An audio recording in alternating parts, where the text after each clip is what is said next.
बिस्मिल्लाहिर्रहमानिर्रहीम। I am professor Abid Umar from Grip Institute Multan.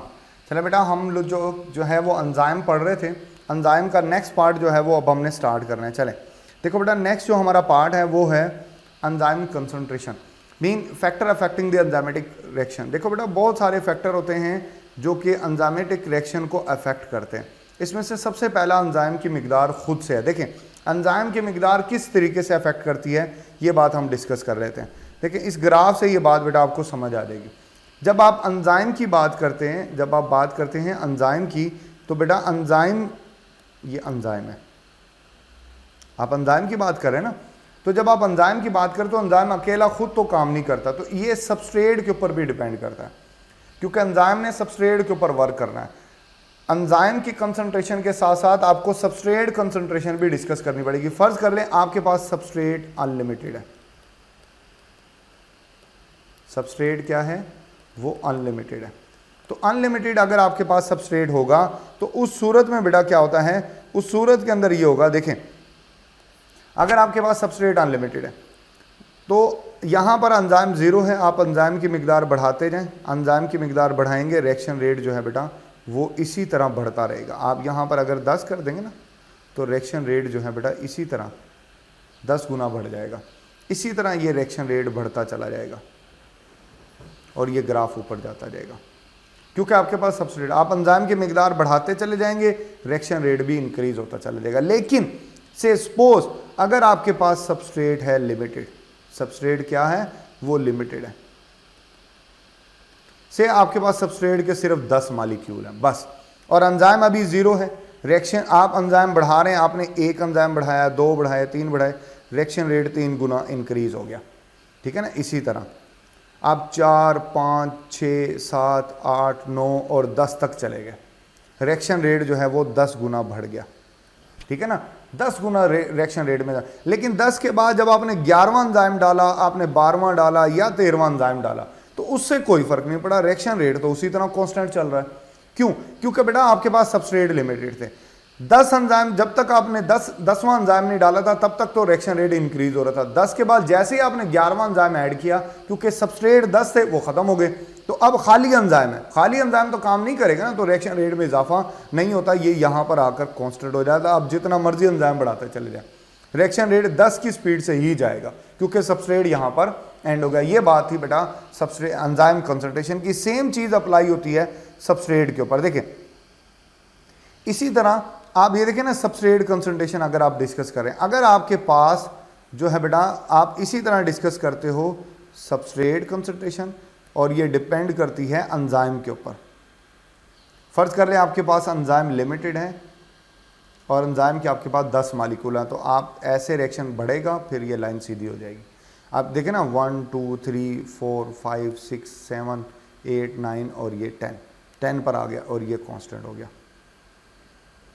ठीक है ना, ये कांस्टेंट हो जाएगा 10 के ऊपर आकर ना, तो ये कांस्टेंट हो जाएगा। 10 के बाद अगर आप 11, 12, 13 सबस्ट्रेट और भी डालें तो कोई फायदा नहीं, क्योंकि एंजाइम खत्म हो गया।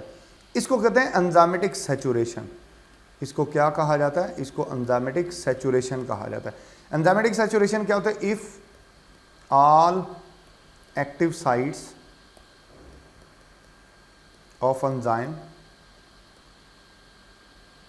filled with substrate,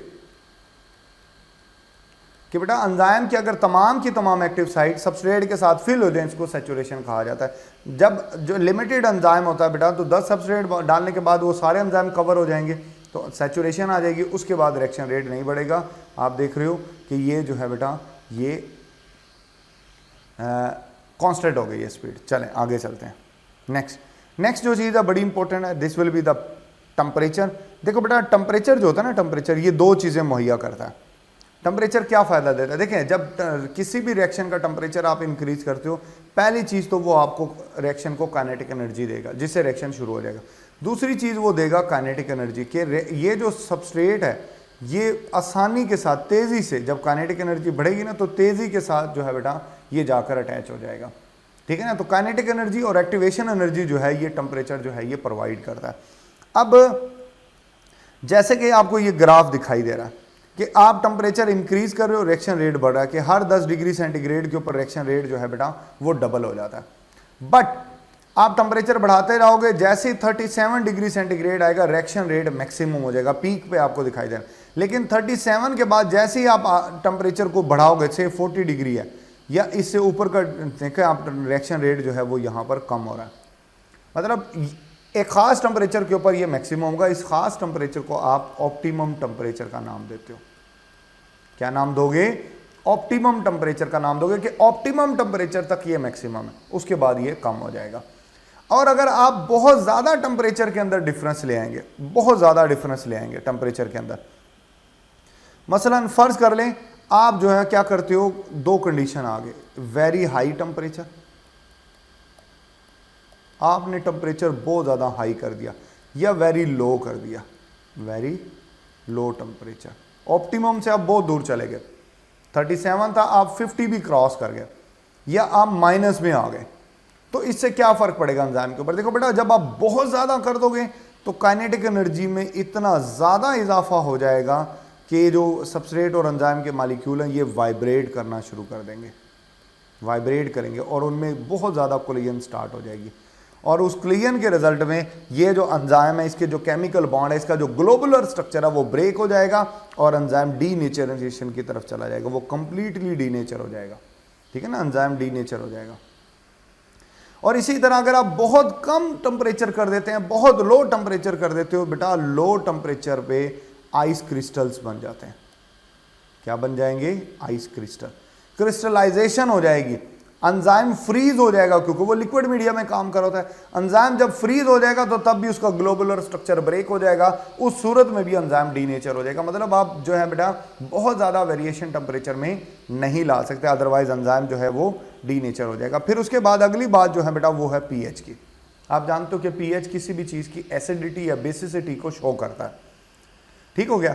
अब पीएच जो है, टेम्परेचर हमारे बॉडी में काम करने वाले तमाम एंजाइम का टेम्परेचर एक ही होता है, ऑप्टिमम टेम्परेचर 37 डिग्री सेंटीग्रेड। लेकिन हमारे बॉडी में काम करने वाले हर एंजाइम की जो ऑप्टिमम पीएच होती है वो डिफरेंट होती है। ठीक है ना, वो ऑप्टिमम पीएच वो पीएच है जिसके ऊपर ये मैक्सिमम वर्क कर रहे हैं। अच्छा देख लें, अब आपको ये ग्राफ दिखाई दे रहा है कि बेटा यहाँ पर आप देख सकते हो कि ये जो एंजाइम है, जस्ट फॉर एग्जांपल XYZ कोई भी एंजाइम है, इसकी ऑप्टिमम पीएच 7 है क्योंकि पीक बता रही है। इसी तरह अगर हम बात करें पेप्सिन की, तो आप जानते हो कि पेप्सिन की ऑप्टिमम पीएच 2 होती है, तो आप ये देख रहे हो कि ये 2 के ऊपर पीक बनेगी।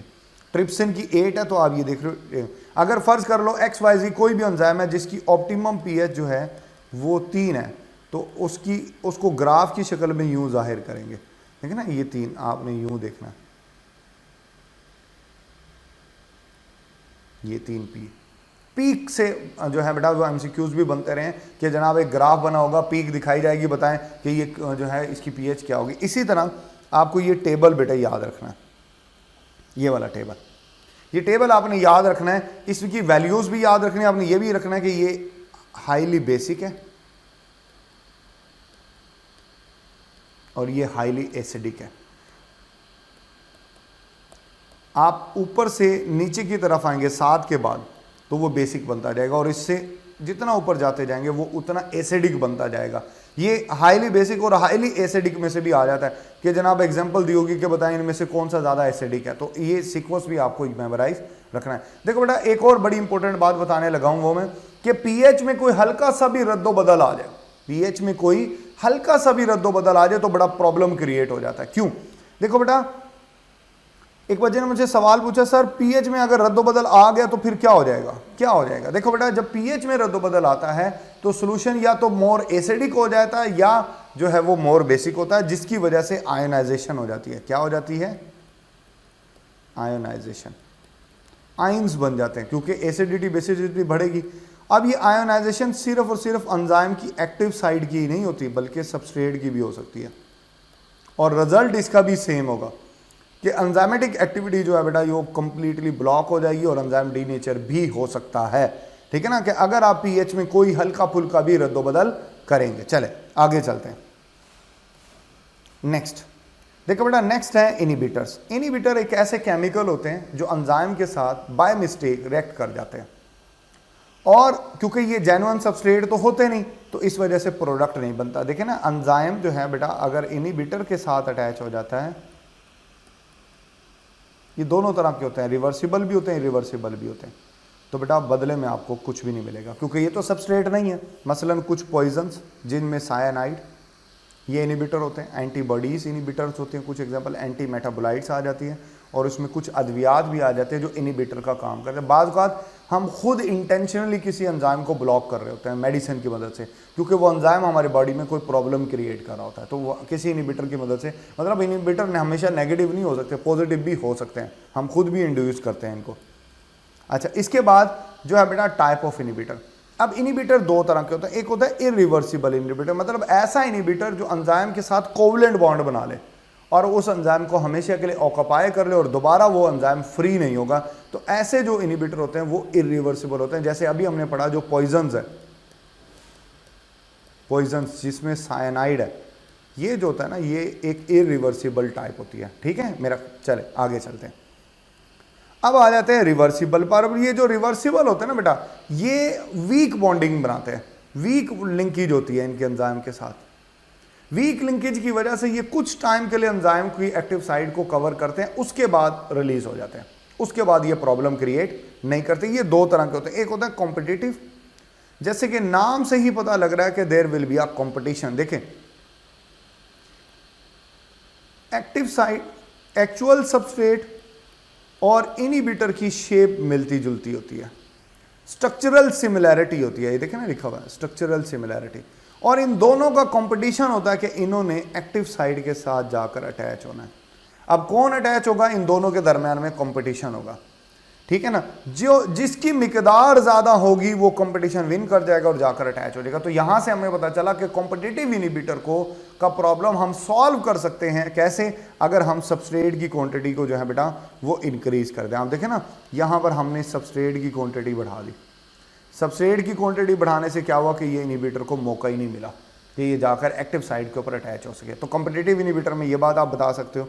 इस तरह जो नॉन कॉम्पिटिटिव इनहिबिटर होता है ना बेटा, वो अटैच ही अदर देन एक्टिव साइड। जो नॉन कॉम्पिटिटिव इनहिबिटर होता है ना, उनमें कोई कंपटीशन नहीं होता। क्यों? क्योंकि वो अटैच ही अदर देन एक्टिव साइड पर होते हैं। देखिए ना, कुछ एंजाइम में एक्टिव साइड के अलावा भी एक साइट होती है, उसको कहते हैं एलिस्टेरिक साइट, ये नाम लिखा हुआ है एलिस्टेरिक साइट। अब देखिए ये इनहिबिटर अटैच हो गया, यहाँ पे ये अटैच हुआ, लेकिन इसके अटैच होने से इसने जेन्युइन जो एक्टिव साइड थी उसको भी ब्लॉक कर दिया। अब ये सबस्ट्रेट भी इसके साथ अटैच नहीं हो सकता जब तक ये इनहिबिटर यहाँ पर मौजूद है। अब आप सबस्ट्रेट की मिकदार बढ़ा भी दें तो कोई फायदा नहीं है, क्योंकि ब्लॉकेज तो नहीं हटनी उससे। तो यहाँ पर कंसंट्रेशन के इफेक्ट डालने से कोई भी इफेक्ट जो है बेटा वो हासिल नहीं होता। ये याद रखना है कि इनकी डेफिनेशन ही अक्सर औकात एमसीक्यूज में आ जाती है कि inhibitor that is attach other than active site that will be in non competitive inhibitor जो है बेटा वो होगा, एलिस्टेरिक इनहिबिटर भी इसको कहा जाता है। इसी तरह देखें, ये एक एग्जाम्पल आपकी बुक के अंदर लिखी है। देखें, इसके अंदर आप देख सकते हो कि ये एक सक्सीनेट मॉलिक्यूल है, सक्सीनेट डीहाइड्रोजिनेज। इसके दो प्रोटॉन, एक प्रोटॉन यहाँ से एक यहाँ से लेके FAD से FADH2 बना देता है, और यहाँ से दो प्रोटॉन निकलने से यहाँ डबल बॉन्ड आ जाता है और ये बन जाता है फ्यूमारेट। लेकिन ये जो मैलेट है, मैलेट, इसकी शक्ल सक्सीनेट से मिलती है, सिर्फ एक CH2 का फर्क है, एक CH2 का फर्क है, बाकी सारी की सारी उससे मैच करता है। तो गलती से ये सक्सीनेट डीहाइड्रोजिनेज मैलेट को सेलेक्ट कर लेता है बजाय सक्सीनेट के। उसका नुकसान क्या होता है? उसका नुकसान ये होता है कि इससे कोई प्रोडक्ट नहीं बनता, इससे कोई प्रोडक्ट नहीं बनता। अब आप ये देख लें, ये सबस्ट्रेट है, ये एंजाइम है, ये प्रोडक्ट है, नॉर्मल रिएक्शन है ना ये, तो सब चीजें। अब ये इनहिबिटर है, तो इसमें तो कोई प्रोडक्ट नहीं बनेगा, एंजाइम भी टेम्परेरी ब्लॉक हो जाएगा। ये बातें आपने याद रखनी है, ये चीज़ जो है बेटा वो एमसीक्यूज पे आ जाती है। हमारा यहाँ पर बायोमॉलिक्यूल का यूनिट मुकम्मल हो गया। बच्चे पूछ रहे थे कि सर टेस्ट कब होगा, ये से देखो बेटा, जब यूनिट मुकम्मल होगा तो उसके बाद पहले तो हम एक लाइव क्वेश्चन सेशन करेंगे। उस क्वेश्चन सेशन का मकसद यही है ताकि अगर किसी की कोई कन्फ्यूजन है वो मुझसे लाइव क्वेश्चन पूछ सकता है, ताकि आपकी सारी कन्फ्यूजन दूर हो जाए। फिर उसके बाद आप टेस्ट में, फिर उसके बाद जो है बेटा वो वेरी नेक्स्ट डे जो टेस्ट प्लस उसकी डिस्कशन जो है वो हम करेंगे। चले, हमारा ये यूनिट आज मुकम्मल हो गया है। अपना ख्याल रखिएगा। थैंक यू, अल्लाह हाफिज़।